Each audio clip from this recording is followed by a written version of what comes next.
All right, guys, so my last two videos, one of them was how I cut the frame and installed the solo seat, which is currently not on there right now, but the mounting brackets and everything like that. And then the last video I just did was how I cleaned up that Fender I got from TJ Brutal.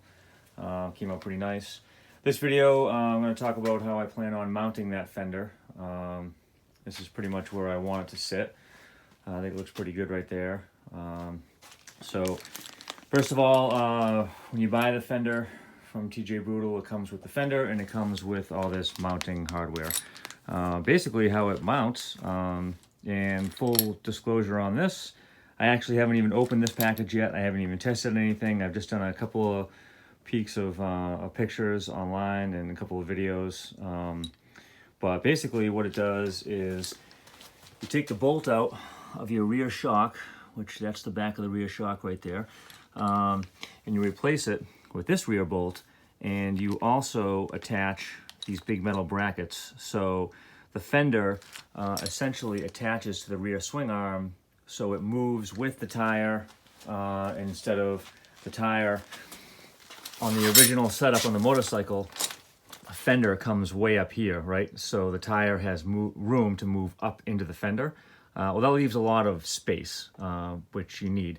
You can mount this Fender really close to the rear tire. However, the Fender has to be mounted to the rear swing arm, so it moves with the tire. So that's how I plan on doing that.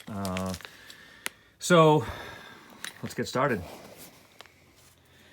All right, I'm not really sure if this is like super necessary to go this route, but I wanted to do a little bit of work on, just some general cleanup on the swing arm. You can see it's pretty dirty, so I ended up taking the whole wheel off.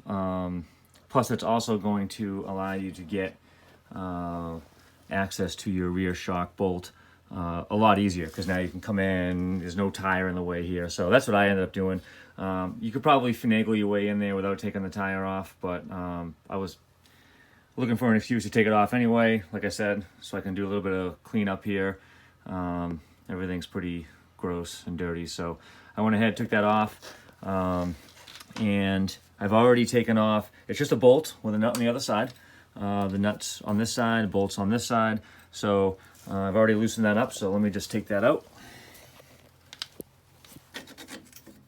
All right, so nothing special, bolt, nut. And now I'm basically ready just to throw the brackets in and see how they look. So how that's gonna work is you get your brackets, you get your long bolt, you got your nut, and you have two spacers. So these metal spacers right here. So what you want to use those spacers for is, if I can show you, I'm not sure if you can see this. Yeah, so this bracket right here that comes off of the rear swing arm, it's like a flange that sticks out, so it actually goes in a little bit. So you obviously, the bracket is going to come up and over the top here.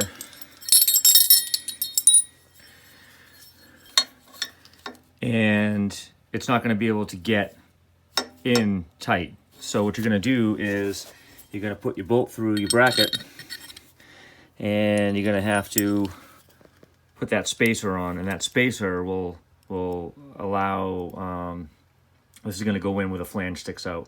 So that way your bracket isn't just kind of like sitting in there all bent and all weird and stuff. So it's going to go on like this. So it's going to go bolt, bracket, spacer.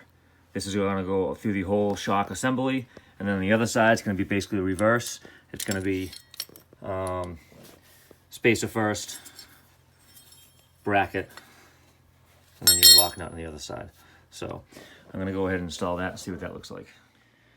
All right, so I threw the tire back on, and with the brackets, all the way down, nice and tight.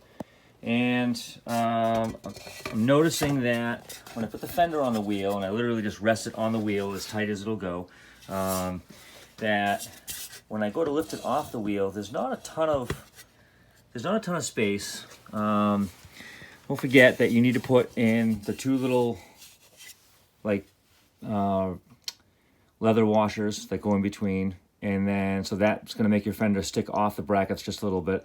But then you have the head of the bolt, which is going to be underneath the fender, so there needs to be room for the head of the bolt to sit in between the fender and your tire. So you have to have a little bit of space, and I don't think that that's going to be enough space. So what I did was I loosened up the shock bolt just enough that I can move these brackets back and forth. And what I'm going to do is take, you probably saw me holding this hose, this fuel line that I bought at an auto parts store. It's 3/8, you can focus on that, 3/8 fuel line. And I'm basically just going to rest it on top of the tire here. Now, the correct way to do this, and I'll probably end up doing this, is you can take some zip ties and zip tie these right to your tires, mainly so it just stays on. It doesn't, you're not battling it, always falling off, which I'm about to do. But once you get it on there, basically what you want to do is you want to spread these hoses out so that they're sticking kind of far apart from each other, not so that they're right next to each other, like right here. You kind of want to have them spread apart a little bit. That way, you know, your fender is resting on it evenly, not just kind of like teetering on two hoses that are right next to each other. If you have them spread apart, it'll rest a little bit more evenly on there. So what that's going to do is that's going to give me enough space in between my tire and the fender so that I have enough room for the nut to go underneath the fender back here, which is going to allow me to attach it to those brackets. So, so once I do that, I can basically rotate the wheel to exactly where I want the fender to sit. Once I have the fender in that spot, I'm going to take these brackets, push them down, probably lock the wheel in place so it doesn't move, and then I can mark out through the holes of the brackets where I want to drill the holes onto the fender. So I'm going to do that. I think I'm going to pretty much just do it right now. Okay, so I just marked out where I want to drill the holes in the fender. Little technique, I did that with a pencil. When you mark out a hole with a pencil, you want the pencil to be sticking straight into the hole. You don't want it to go in at an angle. It's going to give you an incorrect marking. So I had basically a brand new pencil, but you can see with all the crap that's going on in here, a brand new pencil is too long to fit in there. So I broke the pencil, so it's now long enough, or short enough, I should say, to go inside there, and so it's sticking straight out. So now, if I just remove these fender brackets. Okay, so I have a really good example of this. So I have one mark here, and I have two marks over here. The darker one, that is this one right here, is definitely more circular, and you can see that the other one is a little bit more of an oval, this guy here. That's because I had the full-size pencil coming in at an angle, and it wasn't giving me a true accurate mark. So by shortening the pencil, coming in 90 degrees off of the bracket, allowed me to get a more accurate hole, which you can clearly see right there. So there's a good example of that.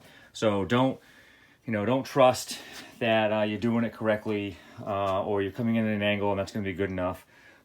So always double check that. So, all right, I'm pretty pumped to be able to drill those out, get this thing attached so I can kind of step back and look at it without having to hold everything. All right, so I have these marks that I laid out. I already showed them to you.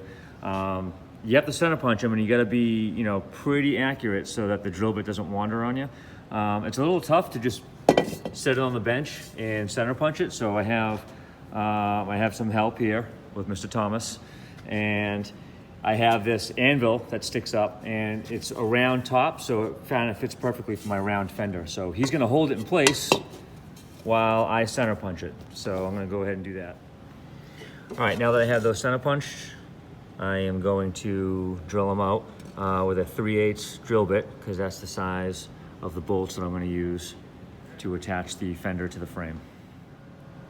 All right, so I'm at my metal drill press here, and I was trying to figure out how the heck I'm going to drill a hole in a round item by myself, since I lost my help. And I came up with a pretty good idea, and I drilled one off camera first, just to make sure it was going to work, and I wasn't going to make a fool of myself on camera. So I made this little block. I used a sander to kind of round off the top a little bit, so it would sit a little bit flatter on the bottom of this round fender, and it actually works pretty well. So I'm going to throw a little bit of oil on there, and rest it right on this block.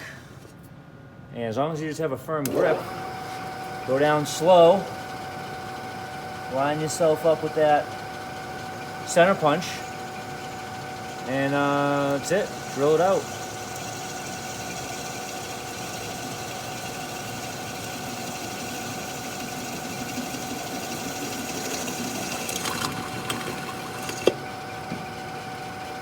And just like that, you get 2 holes in your fender. There are some burrs on the inside you definitely want to take care of. I'm going to get in there with a Dremel tool, take care of those burrs, but that's how I chose to drill out these holes on a round fender. Okay, so I got my brackets on, cleaned out the holes. They bolt on pretty basic, nothing special there. I've since mounted it on there to see how well it'll work, and there's definitely a good way and a bad way to install the fender. You can install it with the tire on, but you have to have the brackets mounted onto your fender in order to do that, because there's no room to get the bolt in or a wrench or anything like that if the tire's on. So however, the only problem with this is when you go to slide this on, brackets out of the way,